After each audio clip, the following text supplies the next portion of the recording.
Hi everyone, my name is Felipe. I'm one of the developers behind Dark Sky, a sci-fi RPG that mixes deck building and turn-based strategy. So at the time of recording, we are nearing release, and we've recently updated a demo on Steam that you can try out. So we thought it would be cool to do a quick dive into the game's features. If you want to know some more, stick around, or if you want to find out by yourselves, then go check the demo. Alright, let's jump into it. Okay, so we begin combat by placing our party members onto the battlefield. As you see, there's a grid with an ally side and an enemy side. So here we have Squig, Norton, and Agama.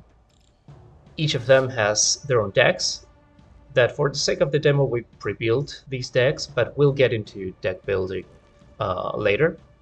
Squig here has an offensive deck that's centered around burning enemies.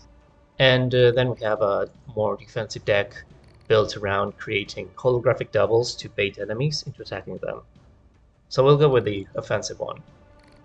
I usually like to have Squig as a mid-range character. He's pretty flexible.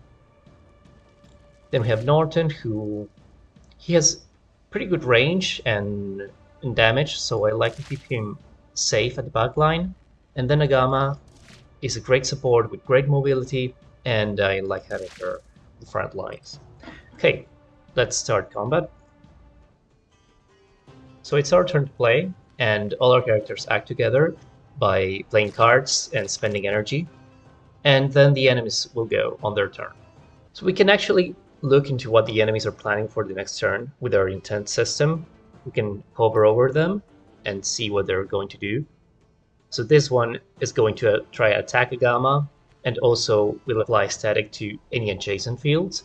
And then this guy here will try to attack a random target within the highlighted range and will apply slow. So we want to get these guys out of harm's way. So let's move Norton here, and now he's out of the range. And Agama, I'd like to keep Agama here, and I can actually do that if I play an evade card on her. She can spend a movement point to gain one evasion that will allow her to fully prevent a hit. So we've drawn into one of the charge cards for Norton. This is great.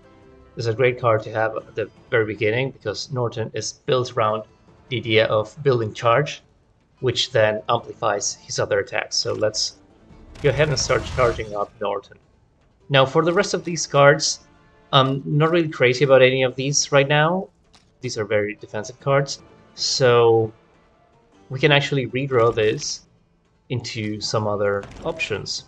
And with these, we'll just go ahead and give this guy a smack.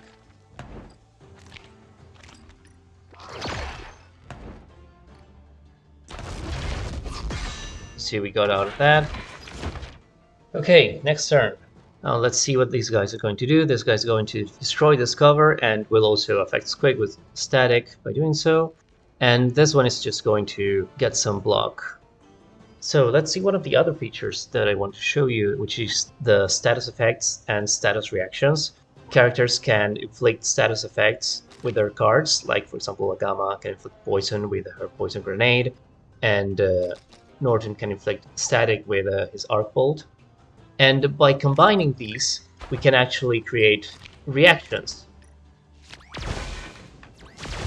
So here Norton has applied one static stack, and now if we get Agama to inflict poison on this guy, he can get the sickness status effect. So in this case, poison and static have reacted, and they have caused sick. But there are many other status effects and reactions to play with. And now we can actually keep poisoning this enemy for more damage over turn. Let's go with the craftsmanship. This will allow Agama to create poison darts whenever another card is being redrawn. And we can do it again. We can put some poison in and static and trigger more sickness. Just one more poison.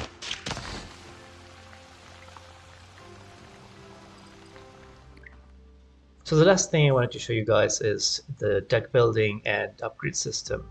So this is outside of combat, this is exploration mode. And whenever you're outside of combat, you can go into the collection menu.